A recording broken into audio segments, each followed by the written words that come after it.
mitigatory measures, a Kerala approach. Yesterday we have had two excellent sessions by Professor Thiruvananthapuram and also Dr. K.K. Ramachandran. Two excellent talks. It was very beneficial to all the delegates of this seminar.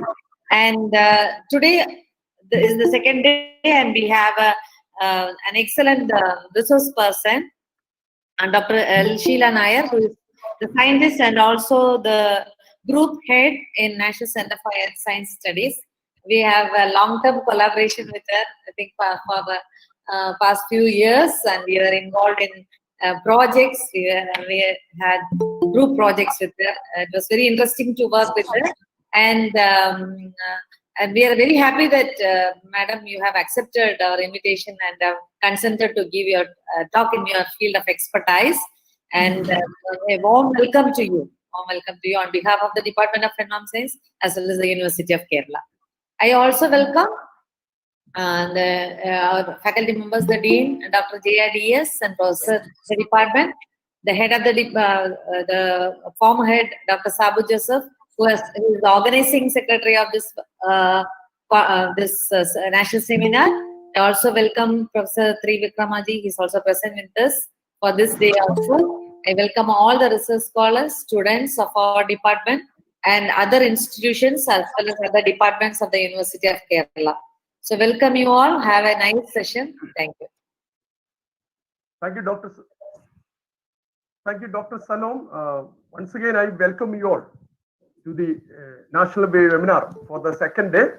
So we have today very eminent personality, Dr. Sheela Nair, as our resource person.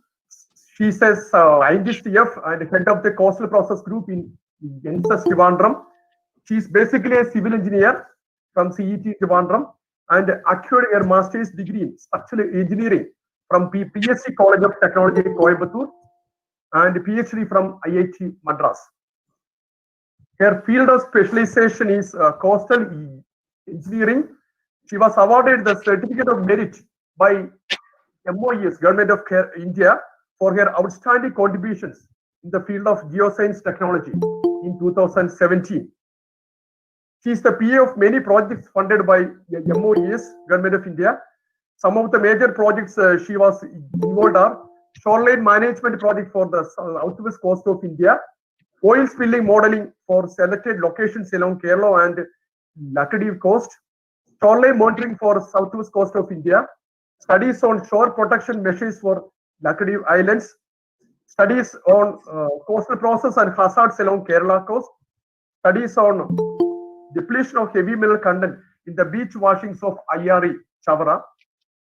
Her major contribution includes computation of sediment transportation pattern and the rates of sedimentation along Kerala coast, adopting the sediment cell approach, and developing a method for computing the sustainable mining quantity for beach sand based on numerical modeling results and field studies.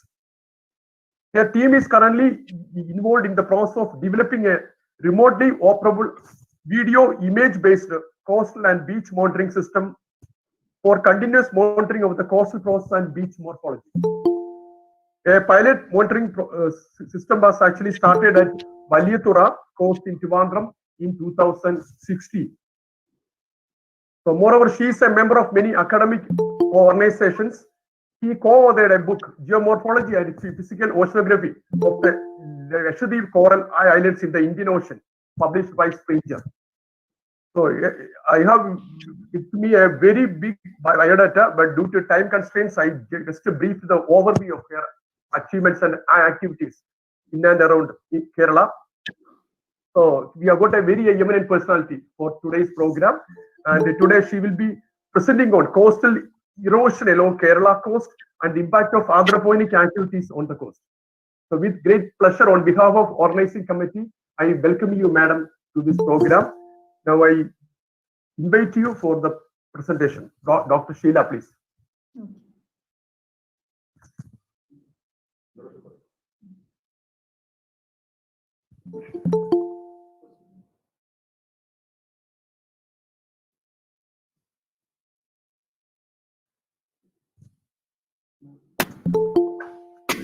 Madam,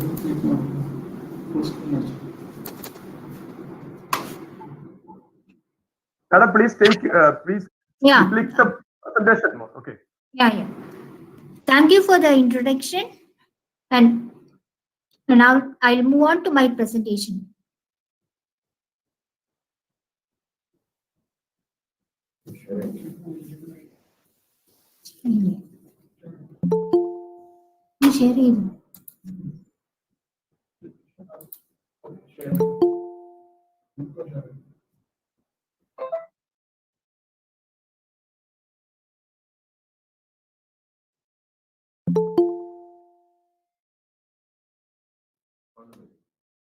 Are you able to see the presentation? Yes, ma'am. Yes, we are able to see. Yeah. Okay, then I'll start. Thank you for giving me this opportunity to deliver this talk and webinar. Okay, let me go to my presentation. The topic of my presentation today is coastal erosion along the Kerala coast and impact of anthropogenic activities. Before I go into the details of coastal erosion along the Kerala coast, let me give a brief introduction about what is coastal erosion. All of you are familiar with the term coastal erosion. So let us define what is coastal erosion. It is, as you all know, it is a natural ongoing process that has been happening for thousands of years. And it results in breaking down and carrying away of materials by the sea due to the action of abrasion, attrition, hydraulic action, solution, etc. Because of this, the material from the beach gets eroded and gets deposited into the sea.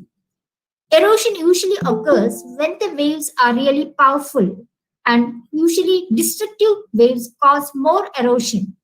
So destructive waves are waves which are high in energy and usually have stronger backwashes than swashes. The students may not know what is backwash and swash, so I'll just explain that. Swash is nothing, is the uprush of a wave onto the shore. That is, when the waves come and hit the shore, you can see that there is a uprush of movement of waves along the shore. The water splashes along the shore, so that is the swash. And backwash is nothing but the retreat of the water in the waves back into the sea. So usually during erosion, the backwash current will be stronger than the swash. So it will carry material away from the beach into the sea. Now coming to the coastal sediments. As you all know, beaches are composed of sediments. So where do this material come from?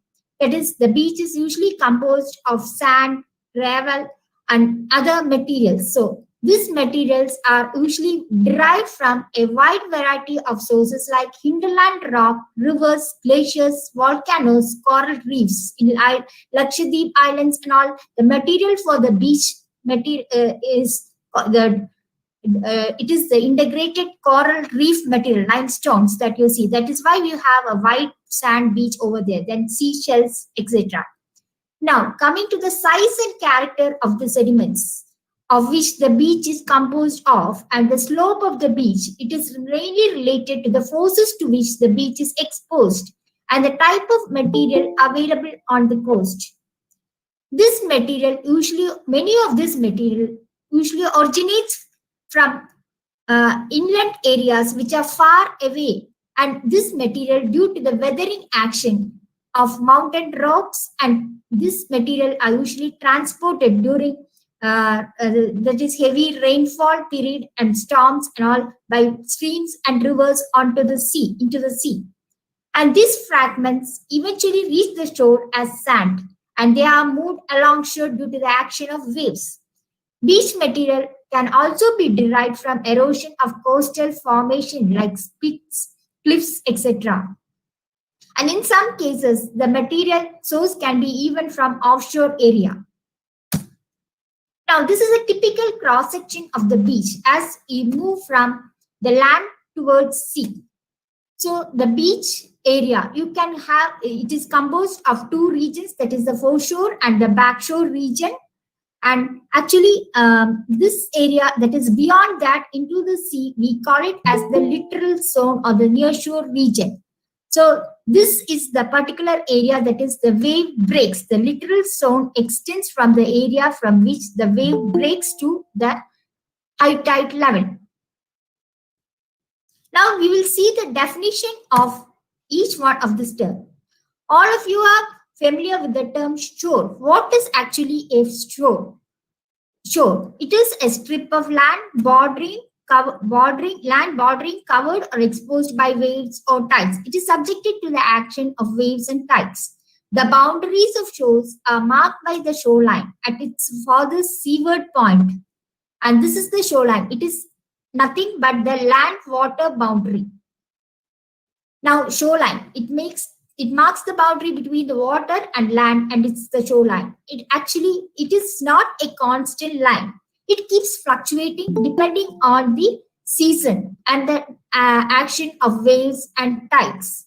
Monsoon time, we have the shoreline will be we will have a very narrow beaches, and in some places where which is critically eroding areas, we may not have a shoreline, because if such areas usually will be protected by structures. In that case, the toe of the seawall can be considered as the shoreline. Beach is, as I mentioned earlier, defined earlier, it is an accumulation of unconsolidated sediment extending from mean low tide line to some physiographic change, such as cliff or dune field, or to a point where the permanent vegetation is there. Now, coast, it is in a broader scale, it is a strip of land of indefinite length and width that extends from the seashore inland to the first major change in the terrain features. Now, coming to the key morphological features of a beach, we have offshore bars, which are usually formed by the deposition of eroded material in the subzone region. Then intertidal beach face, that is where this region is constantly under the action of waves, tides, and currents. Then the nearshore horizontal berm around the high tide level. This is the horizontal berm near the high tide level. Usually during the fair season, when the beach builds up, we have wherever there is a stable beach, we have a well-defined berm formation will be there. And in some places where there is abundant supply of material, we can have even two berms. But if it is a critically eroding location, then we may not have berm formation also. Then the low dune crest at the landward extremity of the beach is another feature of the beach. Now, how do you identify shoreline? That is, once you go to the field, if you have a wide beach like this, that is, as you see in this picture, photograph, the dry wet boundary is taken as the shoreline. Then this particular figure or photograph refers to a monsoon beach.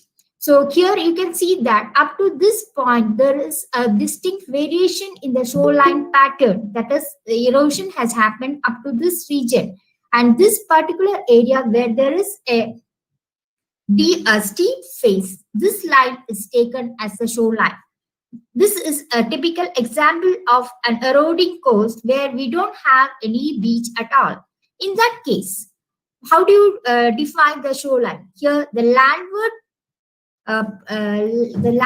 area of the shoreline, landward portion of the structure is taken, seawall is taken as the shoreline. And here, in this particular case, again, it is an eroding beach. Here, that line of permanent vegetation is taken as the shoreline. And now, if you are not going to the field, but you have to depend on satellite imageries, how do you define shoreline? In this case, you can say that where we have a distinct variation in the intensity. So, where this line will be taken as the shoreline. And depending on the resolution of the images, you'll have to select it. Some places, if it is a coarse resolution image, the clarity may not be there, but still you can use it for studying the shoreline changes and variations with time over a period of time. Now let us come to today's topic of presentation. This is the Kerala coast and how the erosion is affecting the Kerala coast. So this is a brief summary of the Kerala coast. So the Kerala coast has a length of 590 kilometers. Out of this 590 kilometers, more than 450 kilometers is in a protected condition. That is, the protection measures adopted are either in the form of seawalls, groins, etc. And some locations, we have very few locations where semi-soft measures like geotubes also have been adopted. Coming to the composition of the Kerala coast, we have out of the 590 kilometers, 80% of the coast comprises of sandy beach, 5% rocky coast, and muddy flats 15%. Now coming to the nearshore conditions of the coastal area. So that we have from Trivandrum, that is the Kerala coast, extends from Poovar in the south to Kasaragod in the north. So this particular southernmost region extending from Poovar up to the Kollam headland area, the nearshore slope is really steep. That is up to 10 meter water depth. The slope is like 0.033. But when we move to that is beyond that, further north, that is after the Kollam headland, we can see that there is a drastic reduction in the nearshore slope. It reduces by 1 unit. That is, it reduces to 0.005.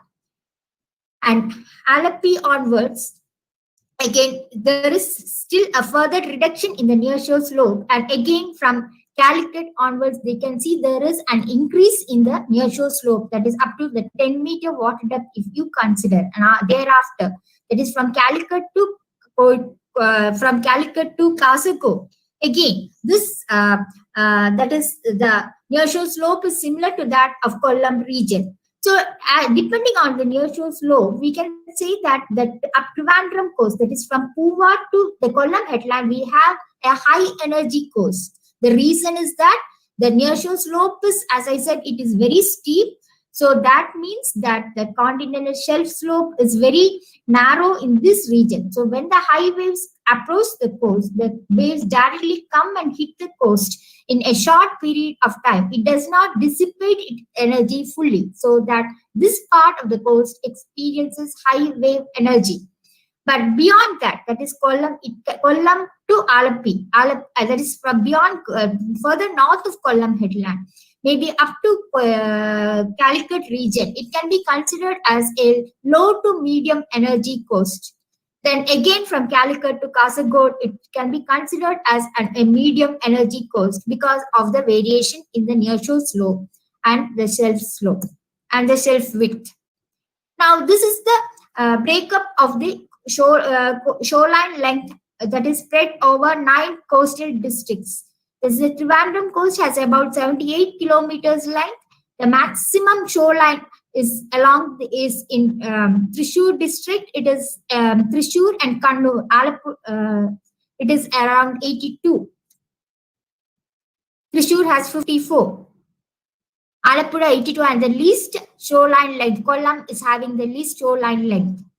So now coming to the erosion status, I'm not going into the details, but as a whole, if you see the artificial coastline is about 85%, and the eroding coast, even though 85% is being protected, 15% is still continues to be a highly eroding sector, and stable coastline is only 10% out of this 590 kilometers, and accreting is 11%, and it is mostly in the Thrissur North Kerala region. Now, coming to the major development activities and the construction here. So, as you all know, the Kerala coast, there are 2 ports, major ports. One is the Cochin port, which is being operating for more than 50 years. Then we have a new port which is under construction, that is the Vizhinjam port, again in South Kerala. Then in addition to that, we have about 24 intermediate and minor ports, 75 fish landing centers. Breakwaters numbers are 54. These breakwaters are usually constructed to create a tranquil environment for berthing the boats. Then piers, there are 5 piers, that is in Valyathura, there is one, all of you would have seen it. Then another one is there in Alleppey, Calicut 2 and Thalassery. Except the Valyathura pier, all the others are in a bad shape. It is only, we can see only the, it is all in the deep conditions. Only that only the Vallidura Pier is now functional. Now, seawalls, as I mentioned already, 450 kilometers is covered by seawall. And groins, a total of 238 numbers are there. That is up to 2017-18. Now, coming to the coastal protection measures adopted, I have already explained. These are the things: seawalls, groins, then gabions have been added. Gabions are nothing but that is the rocks which are put inside the mesh-like material, so that it does not get dislodged when high waves act on it. So then this has been tried in Shangamukam, Alapat region, then again in Calicut, Bodeshwaram area, etc. Then semi-soft measures like geotubes have been adopted in Chellanam area and all, but it has not been that effective. Then artificial reef, it was tried in Kovalam of Trivandrum district. Then beach nourishment, it is a new thing which has been proposed in Pundura region, that is beach nourishment, offshore reef along with beach nourishment has been proposed for the Pundura region. Already the tender has been floated. I think maybe next year they will start. This year, because of the COVID pandemic situation, they could not start the work. Now, coming to the causes of coastal erosion. Actually, the causes are both natural and anthropogenic. Natural causes are effect of tides, waves, currents, then storms, monsoon waves, then slumping of cliff wherever it is having a cliff, that is, then sea level rise. It is actually a long-term process. Then presence of mud banks, that is, in South Kerala, we don't have mud banks. That is from Alapi region onwards, mud banks formations are there. Then another reason is that the migration of inlet, because migration of inlets also causes erosion, because the inlets are the main source of material which provides material to the beaches and for the transport of material along the coast. Then coming to the anthropogenic activities, that is mainly it is the construction of hard structures which interrupt the sediment transport, which hinders the movement of sediment along the coast. So that is any construction in the form of breakwaters or long groins which obstruct the movement of sediments along the coast is going to have an effect on the adjacent coast. Then artificial changes in morphology, coastal morphology, then breakwater construction, seawalls, inlet stabilization and shift in location, sand mining and dredging. Because as you all know, the Chavara area, beach washing is collected for extracting the heavy minerals. But after doing the mining, they are supposed to put the material back into the beach or the nearshore region, but that is not happening. This has resulted in extensive erosion along the Chavara coast. Actually, about 400 meters of the shoreline has resulted in a receding of the shoreline by 400 meters over a period of 40 to 50 years. Then construction of dams. Because of the construction of dams, the quantity of material that reaches the inlet during storms and all has drastically reduced. This has also contributed to the erosion. The nature of erosion, it can be seasonal erosion, long-term erosion, and episodic erosion. Seasonal erosion, it refers to both monsoon waves and the fair season thing. That is, long-term erosion could be due to the influence of sea level rise. That episodic as due to events like which acts for a short duration. That is like storms, etc. Actually, the west coast, southwest coast of India, especially the Kerala coast, was considered as a safe area. It was considered as an area which was not prone to cyclone activities. But recently, we have seen that it has been subjected to cyclonic activities. The 2017 Oki is an example for that, and recently the impact of Maha cyclone was also seen along the coast. Oki caused extensive erosion all along the Kerala coast, and Maha also created some erosions at certain locations, resulted in. And this is seasonal variations I have mentioned. The Shangamukam beach, you can see this photograph makes it clear how the Shangamukam beach has transformed over the years from a stable coast into an unstable and critically eroding coast. So this is the photograph taken in 2016. You can see that during the monsoon time, we still used to have a narrow beach over there. And this is the beach scarp, which is formed due to excessive erosion. that is during the onset of monsoon, that is in the initial first 2 weeks, the high wave activity will be there, and the material will be, that is the beach material, will be fully eroded and deposited as bars.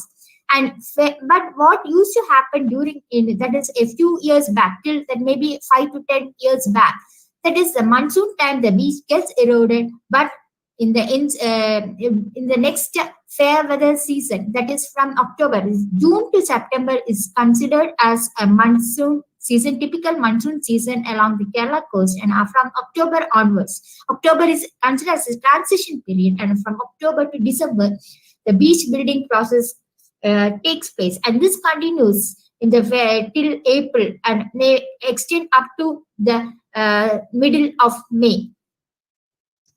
And third week or fourth week, we may have the onset of monsoon again. So you can see that December used to have fairly wide beach of about 80 to 100 meters wide beach along the Shankamugam coast. But this is the picture now. That is last 3 years. If you see, you can see that we never had a wide beach as we used to have earlier. That is about more than 100 meters.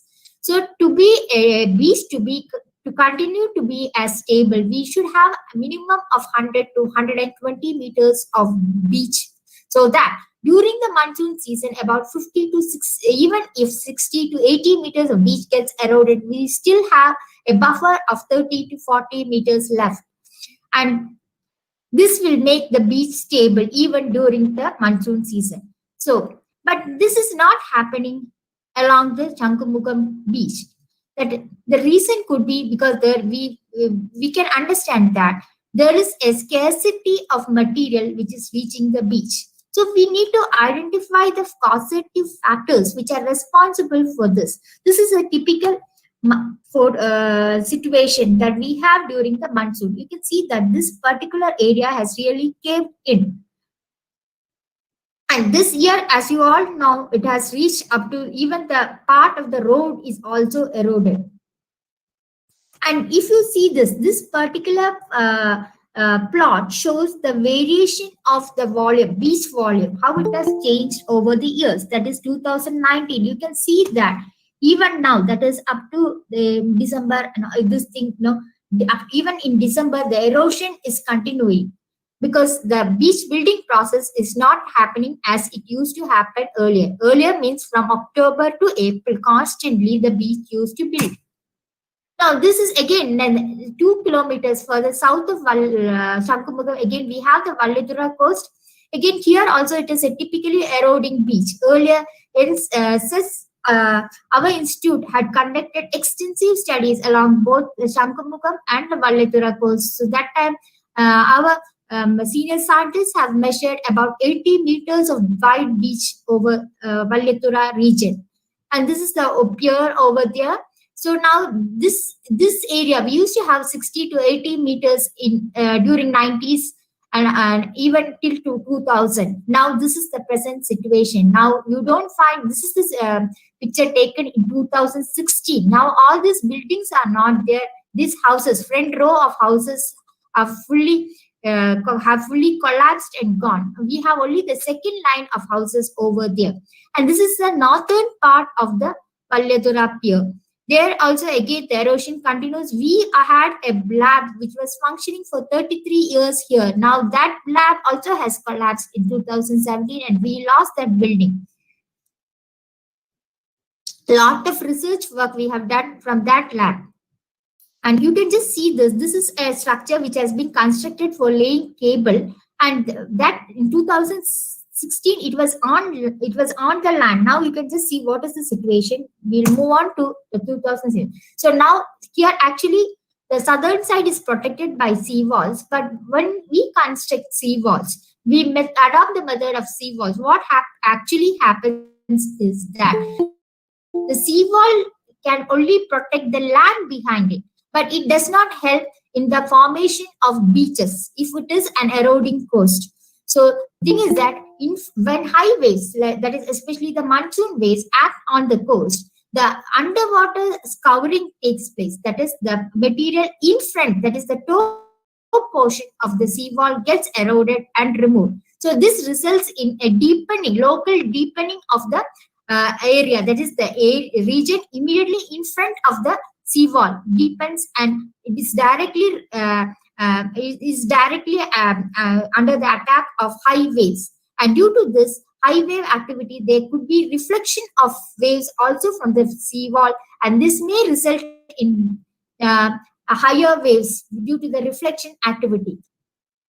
The disruption of natural system, accretion disturbed, and the beach is lost.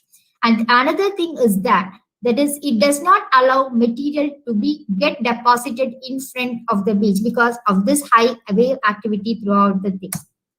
Now, here what happened actually, it is till 2016 up to this area, that is south of the pier. This is the region south of the pier. This area, it is protected by sea walls. But after that, there was no protection. So any structural protection we provide, there will be an effect of end effect will be there. So this is actually what happened for the Valladara, end erosion, because up to this area, it was protected by stones. After that, there was no protection. So the waves started directly attacking this area. There was convergence of the waves in that area during monsoon. And now the wave activity is so high that we don't have enough rock, that the sizes needed for a stable wall will go on increasing, and it's not available now. So now what they have done is that this is the building which we mentioned, that is a NCESS facility we had over there. So this is the northern side of the pier. This building collapsed in 2017, and we don't have that building now. And this is the situation in 2017. You can clearly see how the coast has changed. Earlier, this area, there used to be a fairly wide beach here that is north of the pier, and it was used as a boat landing facility for the by the local fishermen. Otherwise, these people have to go to Vizhinjam some few kilometers, maybe 7 to 10 kilometers. So that so it was conveniently used by the local fishermen. Now that facility is not there; it is fully eroded and gone. Again, it's the northern part. Now you can see that the structure, it's in water. So this is during 2017, first week of June, second week, third week, and fourth week, the building has collapsed and gone. So again here you see that this is a comparison of how the profile, that is the beach profile, which I showed you in the first slide. That is how it has changed over years. So we can see that over the years, the profile has changed drastically. It has become deeper here. It has become very steep here. And the quantity of material available has drastically reduced in the nearshore region. So that means the quantity of material that is arriving at the beach has reduced drastically over the years. And we need to identify the reasons for that. Now, other type of erosion is the erosion can happen also related to changes in coastal morphology. That is sandy beaches, coastal plains. Barrier beaches are nothing which are the sediment depositions which are formed between the sea and also another that is between another inlet or something, that is a shore parallel canal system or something. That is, we have barrier beaches along the Kollam coast. Then coastal plains, then tidal inlets, pocket beaches, earth cliffs, rocky cliffs, mud banks, etc. Then morphological influence. These are typical examples of morphological influence. This is a monsoon berm crust. You see this, I have already explained. This is a rocky headland which we see in the Kovalam region. So monsoon period here, we don't hardly have any beach in front of this rocky area. So only during the fair season, we have a narrow strip of beach there. And again, this is also rocky cliff. This is the Varkala area, Varkala cliff. Now, coming to the coastal structures, this picture shows clearly what is the type of structures that we have along the coast. So, as I already mentioned, 450 kilometers of protection seawalls, groins 230, and breakwaters 58. So that means out of the 590 kilometers, we no longer have any natural beach system along the Kerala coast. It is all artificial coast, and we cannot expect a natural process to happen. So this is the main reason, that is the influence of anthropogenic activities have actually really destroyed our beaches. Now, this is a typical mud bank. This type of mud banks used to form, that is earlier, maybe 20 to 30 years in the 1980s and all, we used to have mud bank formations, particularly in the region that is further north of Alapi, that is from Thiruvananthapuram to Kasaragod region. Mud banks used to form. As far as there is about 28, this is from literature, I have taken this from CMFRI reports. Actually, about 28 numbers of mud bank used to form during 70s and 80s. But now, over the years, this mud bank formation also has reduced drastically. See, why these mud banks are important for coastal products? Wherever these mud bank formations are there, the coast we had, because this is suspended sediments. So what happens is these are usually semi-elliptical in shape, and along the coast it may extend up to 6 kilometers stretch, and along in the offshore direction it may have about 1 to 2 kilometers stretch. So wherever these mud bank formations are there during the monsoon season, the coast, that is the land behind it, is protected. But nowadays, this type of mud bank formation we hardly see along the Kerala coast. See, this is we hardly have some 5 to 6 mud bank formations during the monsoon season, and Alapi region and all. I think for continuously for 7 to 10 years we didn't have Thiruvananthapuram. After a long gap, we had mud bank formations after 2010. So this is just gives a brief summary of the mud bank formation, and some places the mud bank locations have shifted also. And this is another thing, that clear influence of anthropogenic activities. This is the construction of long breakwaters. This is the typical breakwater construction we had Mudalappudi. So here what happened is this long breakwater, which is about 500 to 700 meters long, because two breakwaters are there. There's a southern arm is about 500 to 700 meters. So this has completely stopped the movement of transport of material towards the north. And this has resulted in widespread erosion in the northern part of the inlet breakwater. Actually, this Mudalappudi was a seasonal inlet, and in 2007, it was converted into a harbor by construction of 2 breakwaters.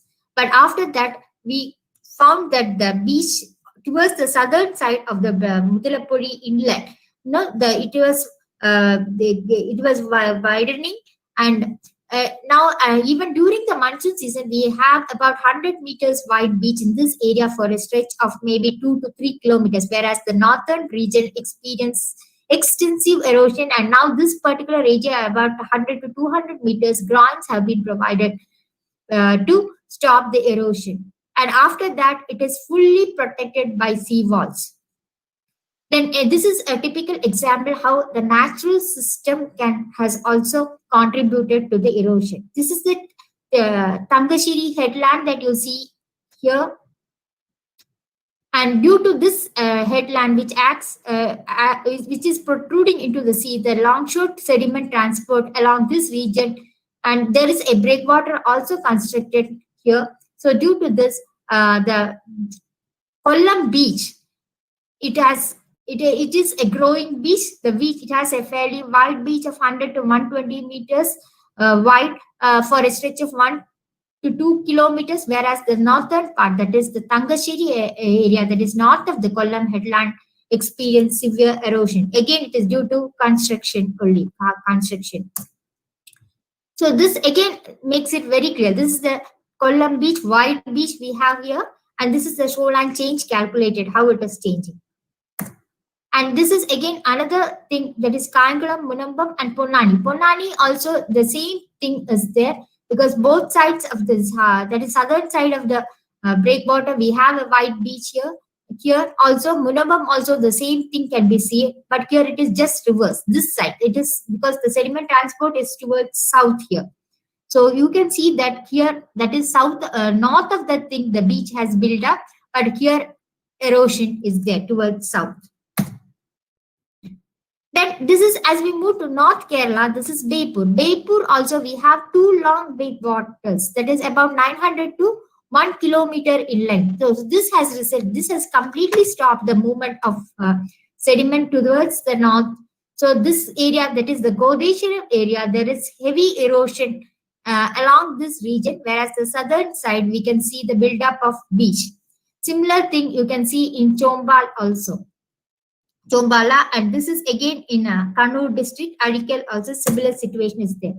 Now coming and these are the impacts due to breakwater construction. It is seen wherever the breakwater construction has been carried out, there is an impact, that is the adjacent coast is affected. One side there is updrift side, there is continuously the beach is building, whereas the downdrift side erosion is happening.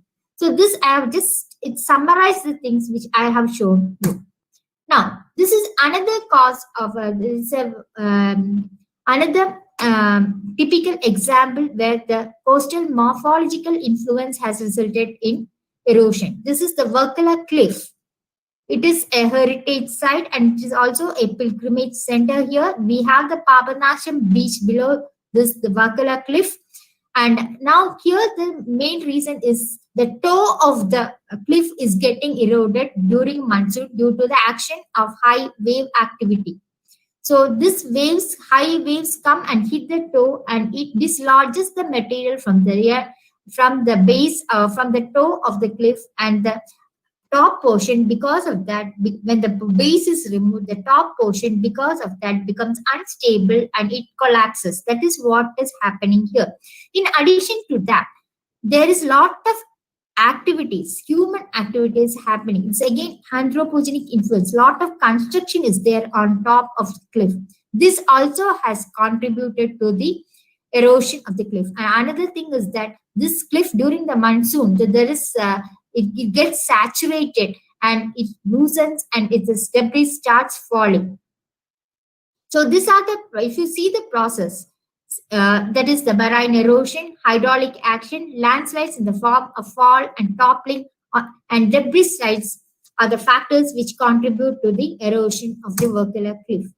So now this, if you see one by one, South Kerala I have already explained. These are the hot spots. In addition to that, we have this region already, Trivandrum, Bhimapalli, Pundura, Chankumugam, Mallitura, all are erosion hot spots. But similarly, this Aratupura area, again in Kollam district, is again under threat of severe erosion. Here, sand mining is the main reason. We have two mining sites where the material beach washing is being collected for extraction of heavy minerals. So this has also contributed to that. So this thing here, what happens is when the beach washing is collected, this material is completely lost from the system. So there is a scarcity of sediment, and that is why the stability of the beach is badly affected. This region, that is the Chavara Panmala site, and we have seen that our studies have shown that the shoreline has receded by more than 400 meters at certain locations, especially at the mining sites. And central Kerala, again, these are typical erosion hotspots, Ernakulam coast and all. You can see that these areas, there are locations where the seawalls have been provided, but these are not effective in protecting the coast. You can see that here, this particular regions and all, the seawalls are in a bad shape, and every year, crores of money is being spent for refurbishing these things, but still it is not working. So we have to see what are the actual factors which contribute to this. And Kozhikode beach also, again, here again, this used to be a wide beach. This is the Godeshwaram area which I told you, that is the north of the Beypur inlet. So here also, because of the breakwater construction, widespread erosion is there. Now they are protected by gabions. To a certain extent, they are able to prevent erosion, further erosion. Kozhikode beach, we have two harbors to the north of it. That is the Vellail Harbour, and another one is the Pudiapa Harbour. So this also has contributed to the movement of sediments. And what we have, Vellail Harbour is very near to the Kozhikode beach, maybe hardly a kilometers to the north of Calicut beach, and this also has resulted in erosion. gradually it is eroding. This Valale Harbour was constructed in 2013. Then this another place in Kannur where also erosion is being reported. Now, these erosion hotspots, but if you see now, some of these erosion hotspots appear only during monsoon, and during the fair weather season, the beach builds up and it comes back to the stable shape. But there are certain locations which continue to be, that is, which are perennially erosion hotspots. So these hotspots, we have to take it seriously, and the protection measures adopted there, we really have to check whether these measures adopted are functioning as expected. So these are the causative factors, hard structures down. So if you examine the Kerala coast as a whole, the causative factors for erosion is mainly the construction of hard structures. There is downstream side of harbour breakwaters, erosion is happening. Groins also have contributed because only that particular area is protected, but the adjacent coast is badly affected. Then mining sites, fishing gaps, downstream side of mud banks. The mud bank area will be protected, but the adjacent areas, as I told you earlier, there will be convergence of waves in that area due to high wave activity. Then improper design of protective structures and also the breakwaters also have resulted in this. Now, the protection measures, we'll examine how each one of this is functioning. That is, artificial reef was provided in Kovalam. That is maybe a few years back, 2010. But we found that so artificial reef, I'll come back to this later. Then groins, again in Thiruvananthapuram, it has been provided in Panathura region. Then seawalls. So you can see that this particular figure, what you see, the seawall has not been effective in protecting it. Then this is another seawall. Behind that, the overtopping is there, and it is still there's no beach formation there. And this is the Verkala cliff region and groins. This is the Panathura groin which I was referring to. But what was observed that is okay. I'll come back to the groin later. This is the artificial reef at Kovalam. Here, this is the situation. That is, only during the fair season we have fairly wide beach here, but monsoon season the entire beach gets eroded, and you have that. You can see the black sand over here because all the lighter particles have been taken away, and actually the land is also affected because of that. So that means it has not really helped. It is actually a pocket beach, but still this artificial reef has been provided in that pocket beach area only offshore at a depth of 3 meters, but still it has not been that successful in helping the beach building process. Now this is again Panathura region and Shankumukam. Gabions were tried 2009 picture. This photograph was taken in 2009. But still, all of you know the present situation, Shankumukam. So it has not been effective in protecting it. This is the northern side of the Shankumukam beach. After that old coffee house area now. So now coming to the effectiveness. Now let us examine the effectiveness of the measures adopted so far. This groins is again, I told you, there is a Panathura region. Here also only the fair season time, that is from October onwards, we can see a small patch of beach development. But we don't have any extensive beach developed in that region. Actually, no, in this region. And seawalls, wherever seawalls are there, end erosion is there, and end erosion that has not been addressed. And this is the beach formation which occurs during the fair weather season in Panathura region. And again, here it is shown. Here again you can see that during monsoon, it is actually the shoreline reaches the seawall. And it is because of the seawall, the land behind it is protected. So that means the groins are not serving the purpose here, because the groins are active only in places where the longshore sediment transport is efficient.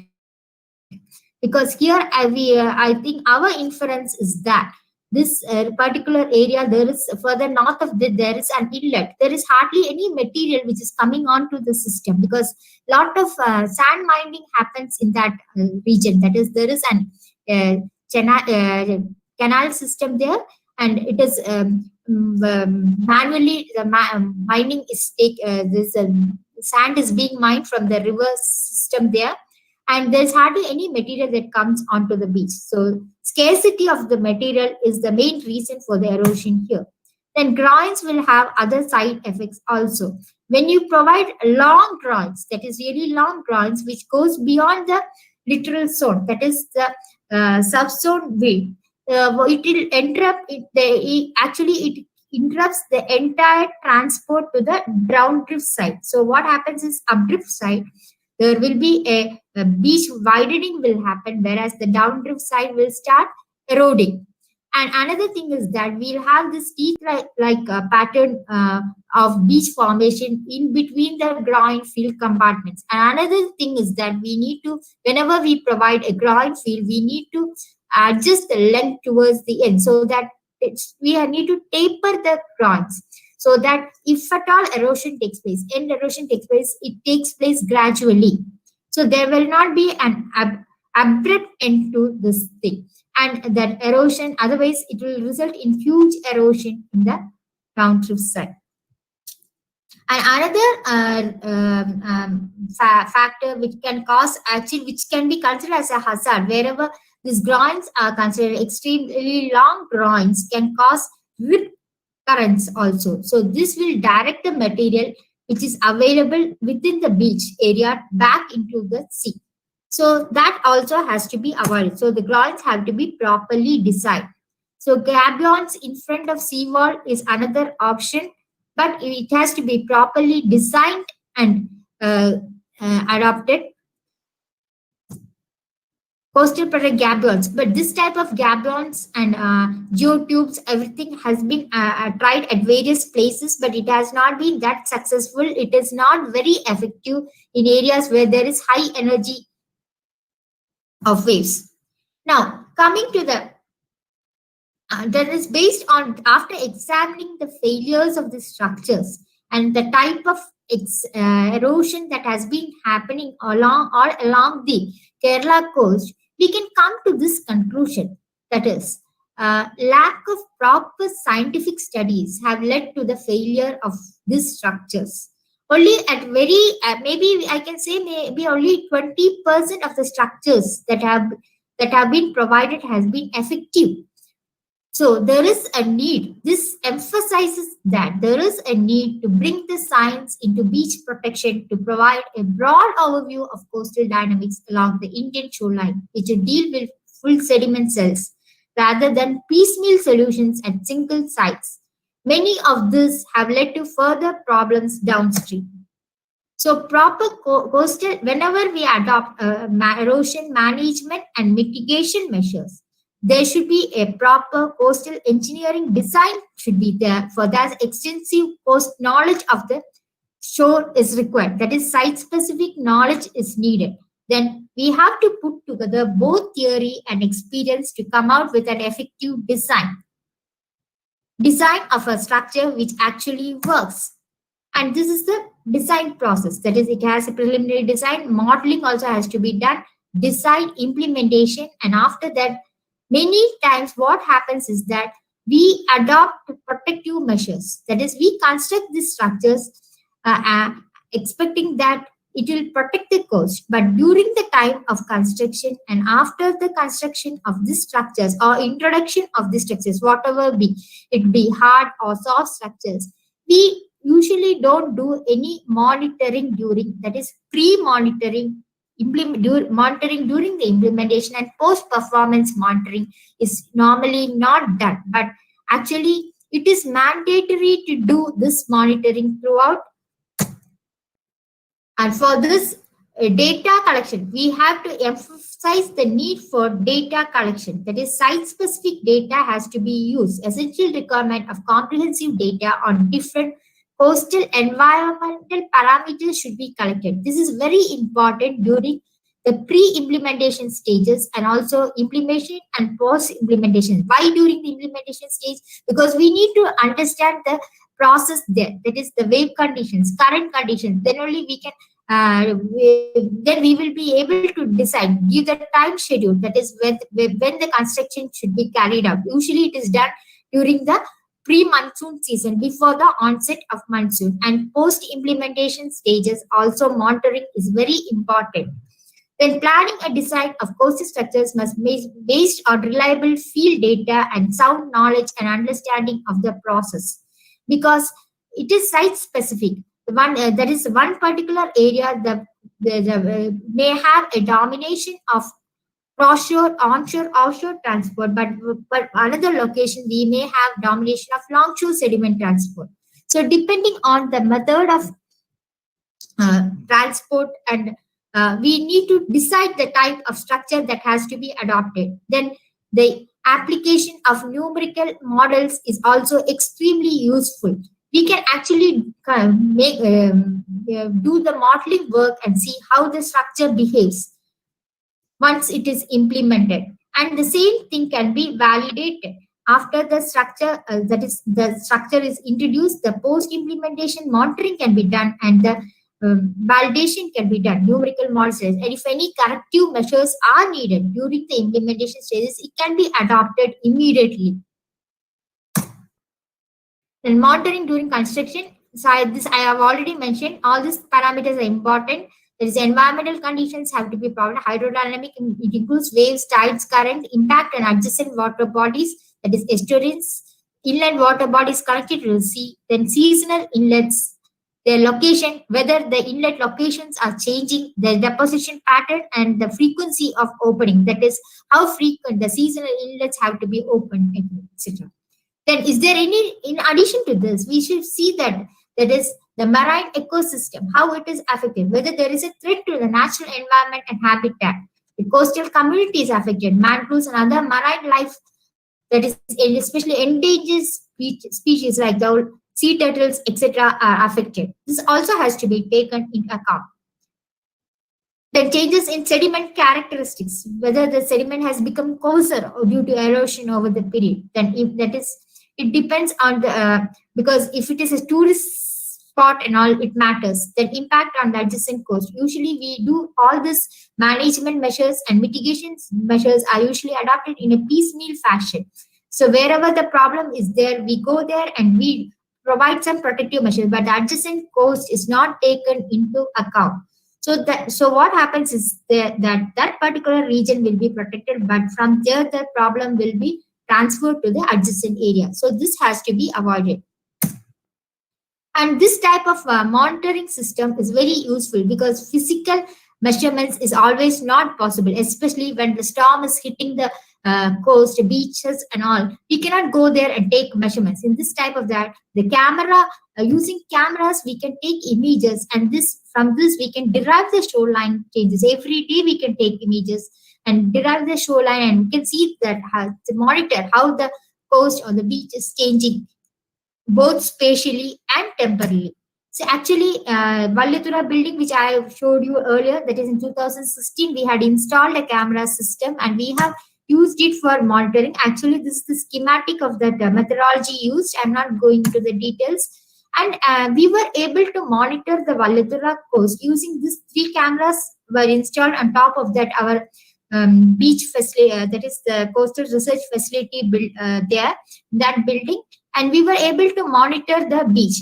So these are the images recorded by the camera system which we installed, and we have developed some softwares for processing the images, and we were able to calculate the zone width, wave run-up, and all those parameters we calculated. And similar thing we have installed it in Calicut also. That is, it is actually the Calicut. It is just behind the Calicut beach. That is on this 30. It's on the top. It's on the terrace of a 13-story flat over there. So we are able to cover about 1.6 kilometers of the Calicut beach. So we have been monitoring that beach since 2018. And similar figures are available for that also, how the beach is changing temporarily and spatially. And then actually now another thing is that when we adopt this protection measures, we have to see that these measures which we adopt will be able to cater to the climate change factors like the sea level rise, etc. So all those things have to be taken to account.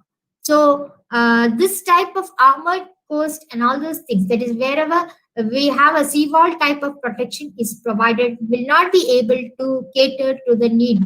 In that case, this type of beach, that is untouched sand beach, will be the best solution for that. And best thing is that as far as possible in along Kerala coast, now it is not possible. We hardly have any that is natural coast there, because only 10% of the coast is in a natural condition, and that too on either side we have structures. So as far as possible, we have to adopt these measures, that is beach nourishment, coastal vegetation, dunes. I don't know whether all of you know that this is the Shankumukham beach, and that area where that airport, Trivandrum airport, it used to be a dune area. So that has been completely destroyed, and that could be the reason why the Shankumukham beach is eroding now. So dune construction should be encouraged, then control on the land use pattern. Then other methods which can be adopted are the sand bypassing and sand backpassing. So the sand bypassing, that is, I showed you that Mudalapudi inlet and on southern side, there is a wide beach formation over there for 3 kilometer stretch. We have 100 to 130 meter wide beach. So this material, part of this material can be used to improve the condition of the beach on which is in an eroding state on the northern side of the inlet. So this can be adopted. We just have to pump the material from the south to north. Then sand backpassing, that is we are taking the material to the original location from which it is originated. So that also can be adopted at locations where it is possible. That is, this is possible only when we have a straight long stretch of coast without any interruptions in between. Then another method is the beach nourishment. But again, this is a problem for adopting along the Kerala coast, because we don't have material. Because here the erosion is mostly because of the scarcity of material. So where do we get the material? Getting material from offshore is an option, but I think the fishermen community will have their own objections for that, and we have to and the environmental issues are there. So that has to be seen in detail. And beach nourishment, this is done from the offshore region to the nearshore area. And this is again from here it is done from the beach itself. Then this is the dune construction which I was referring to. So this type of construction, dune construction, we can adopt. Again, material requirement is that we have to see. And this is vegetation, but this vegetation, this is only in selected areas we can have it. In Kannur areas and that is along this in Kerala coast, in Kannur region, we have this mangrove vegetation. This will survive only in areas where there is a muddy environment is there. That is more of silt and clay. So finally, this is my conclusion. The sand-based solution have the least environment impact. Sand-based solutions with nourishment overcome the deficiencies and bring back the beach to a healthy state. Beaches require sustenance, and beaches are needed to protect the coast. And if you have a wide beach, the beach will be able to absorb the energy of the high waves, and it will be able to protect the coast behind it. So as far as possible, we should adopt, that is sand-based protection measures.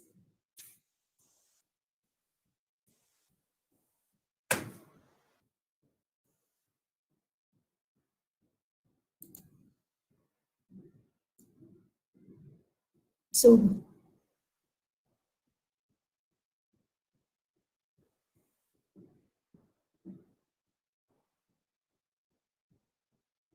it's over.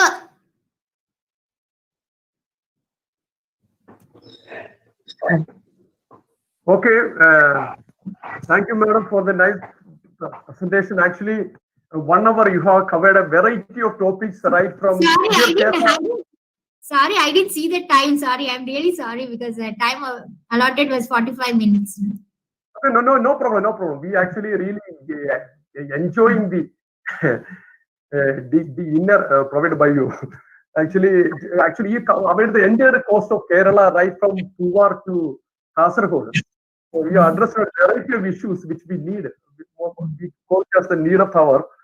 So one interesting topic was related to our Shangambam beach in Trivandrum. So you mentioned that I have a few clarification regarding that one. You mentioned that about 1 decade back it was a stable beach. Now for the last 2 years it changed into a eroding beach.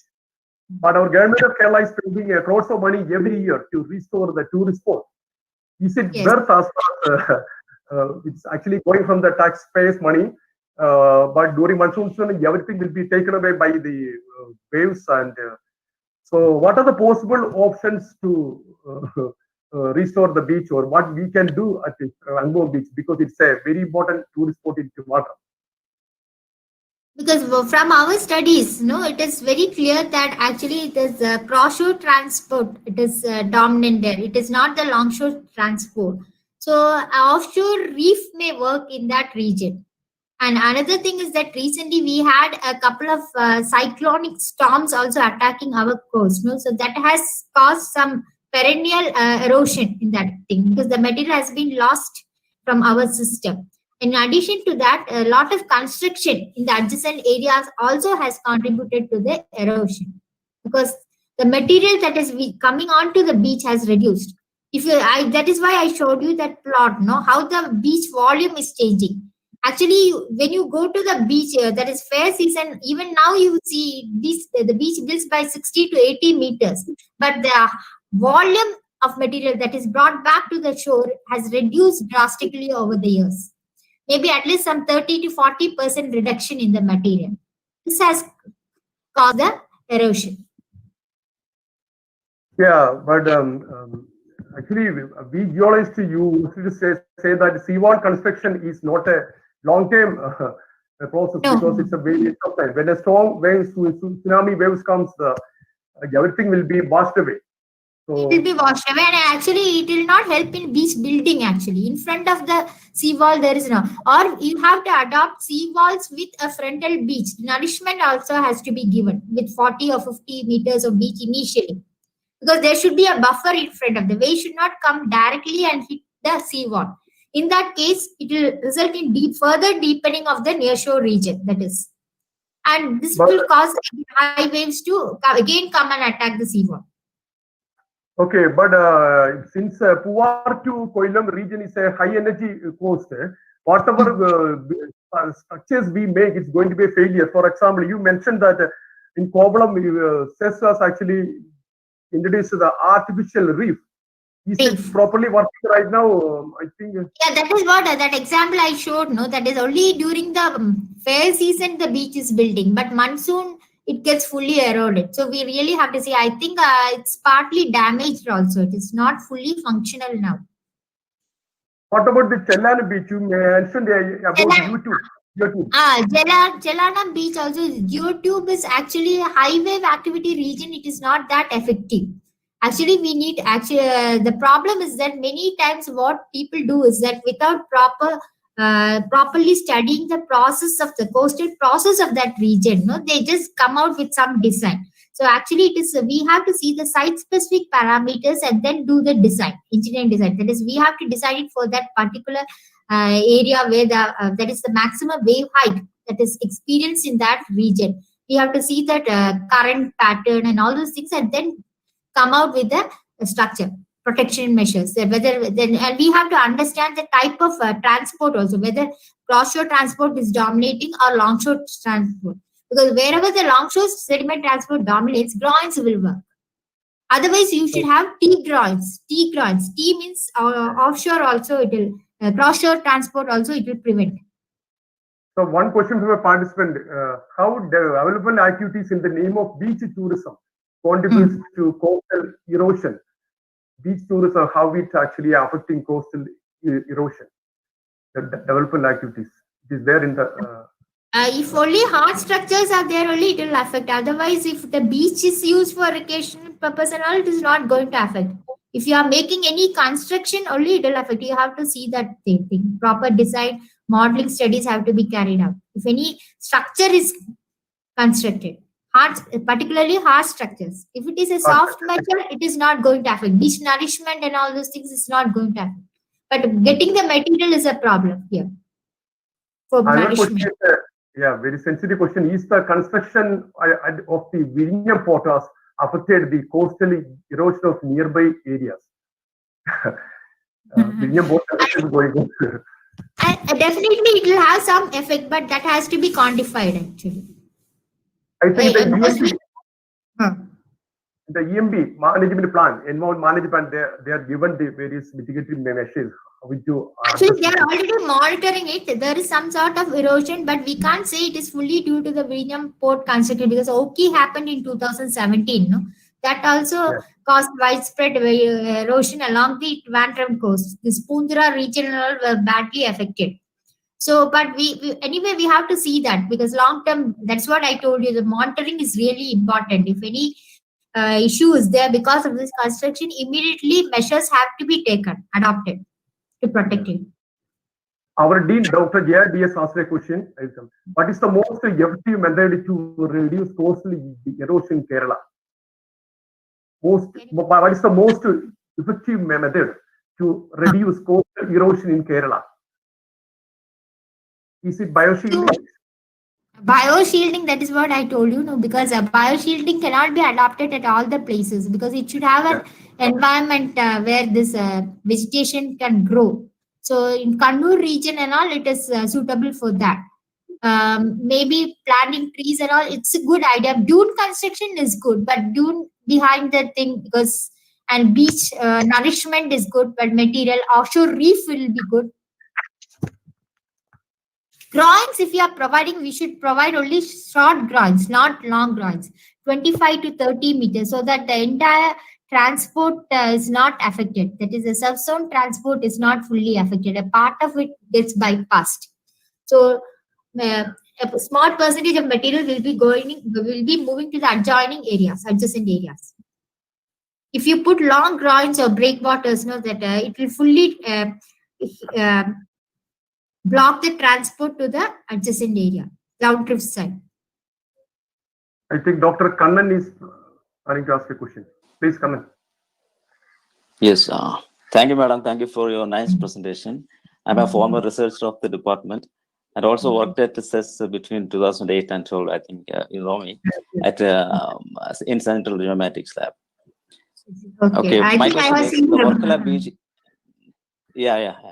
The Varkala beach is in danger as per your presentation because of loosening of soil during monsoon and also the construction activities and also the erosion, the toe erosion during monsoon seasons.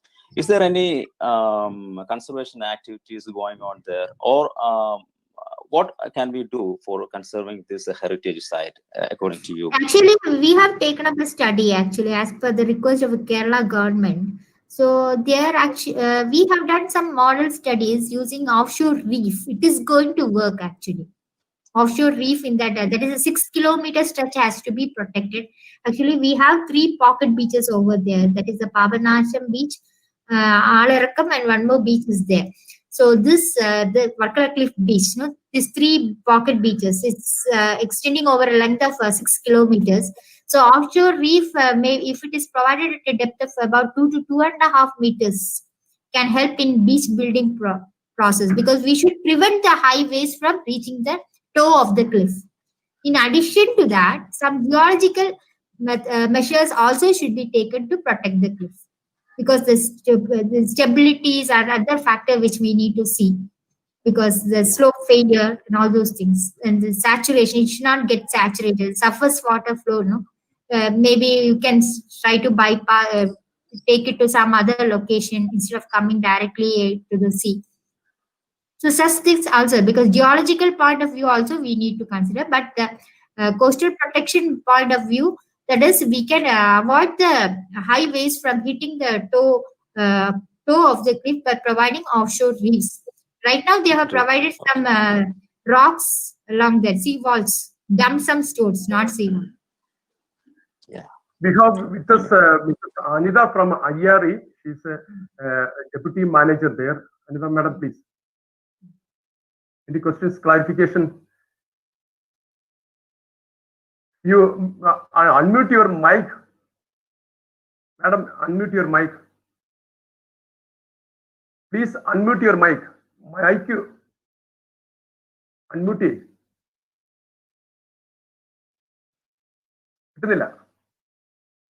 Click on the button.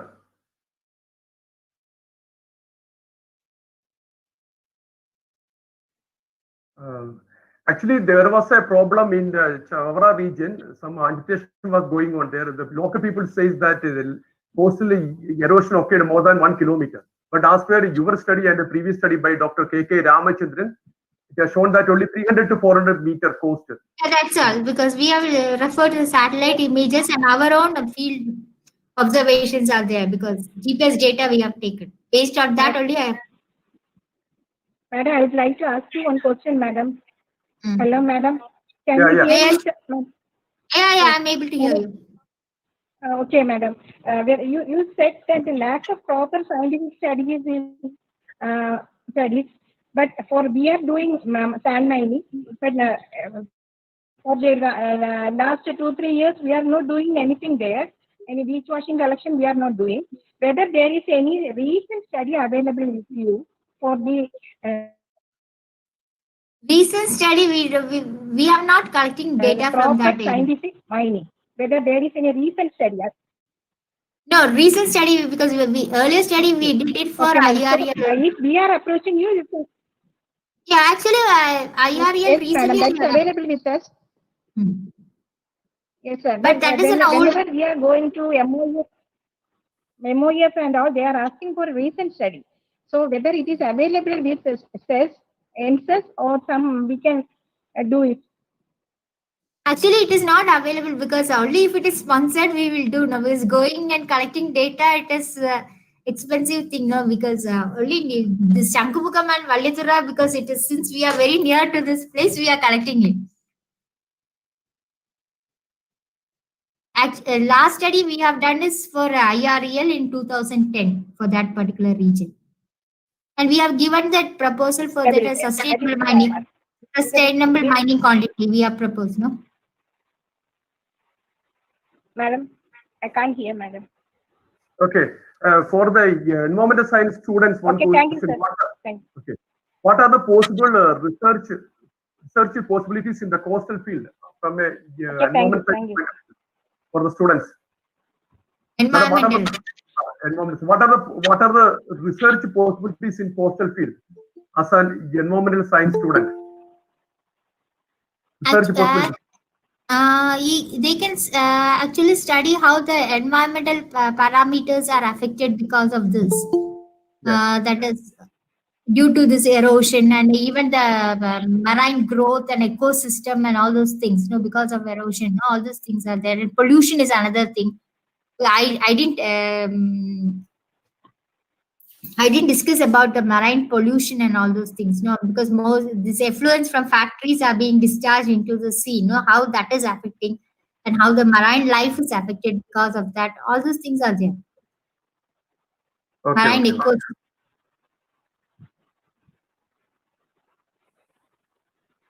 Okay, thank you, ma'am. Thank you. I can. If no more questions, please. Hello, sir. Hello. Hello. Yeah. Sir, I'm Maninder. Madam, എൻ്റെ ഒരു doubt എന്ന് പറയുന്നത്, നമ്മൾ beach nourishment practice ചെയ്യുകയാണെങ്കിൽ നമുക്കിപ്പം അതിന് source ഇല്ല. Suppose source ഉള്ള സാഹചര്യത്തിൽ ബീച്ച് നറിഷ്മെന്റ് ചെയ്യുകയാണെങ്കിൽ മാക്രോബെന്തസ് അത് ലോസ് ആകുമല്ലോ മാം. അപ്പൊ ഇത് നമുക്ക് നല്ലൊരു പ്രൊട്ടക്ഷൻ മെത്തേഡായിട്ട് നമുക്ക് എങ്ങനെ റെക്കമെൻഡ് ചെയ്യാൻ കഴിയും?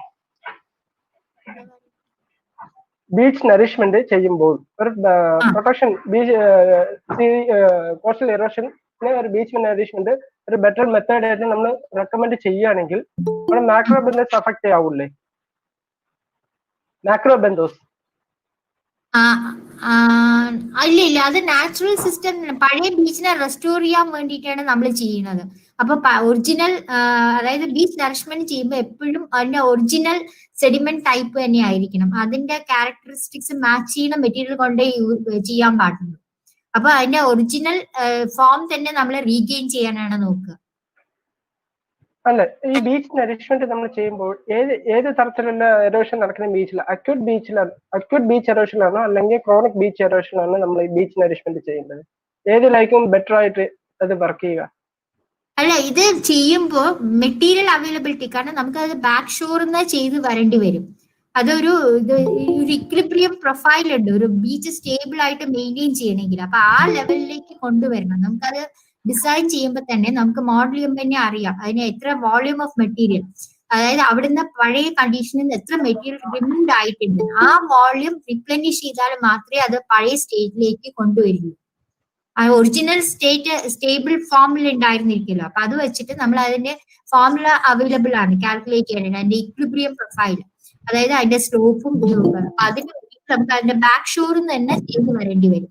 പിന്നെ നിയർ ഷോർ റീജിയനിലേക്കും കുറച്ച് പോകണം, ബീച്ചിൽ മാത്രമല്ല കുറച്ച് വെള്ളത്തിലേക്കും ഇറങ്ങി ചെയ്യേണ്ടി വരും ആ പ്രൊഫൈൽ. അതായത് നാച്ചുറൽ പ്രൊഫൈൽ ഫോം റീഗെയിൻ ചെയ്യാൻ വേണ്ടിയിട്ട് ചെയ്യേണ്ടി വരും.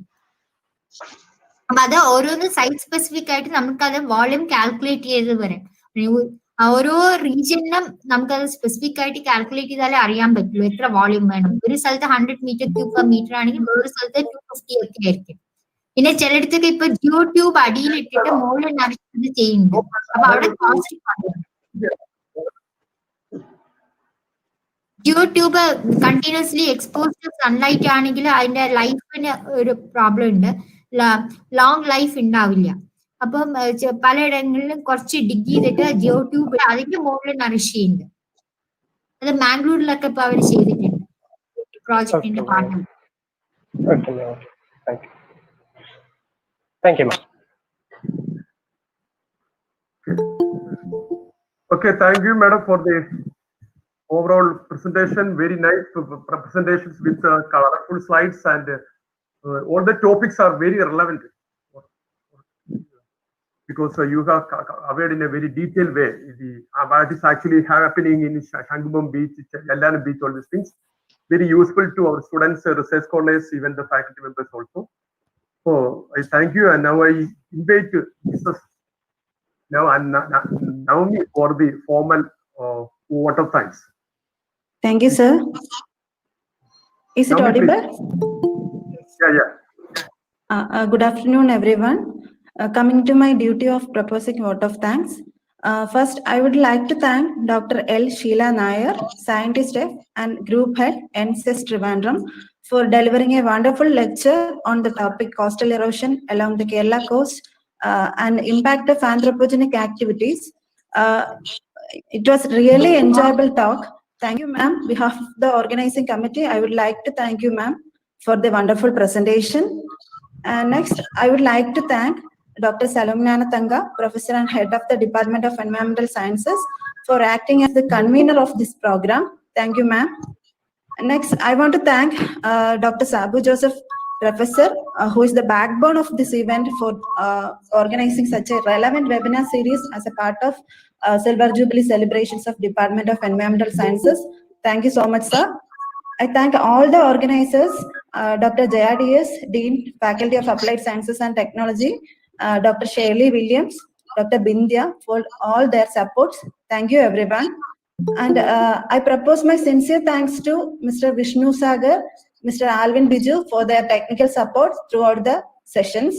I thank all the participants from various institutions and from our own institution for joining the webinar, which made the event a grand success. Thank you. Thank you, one and all.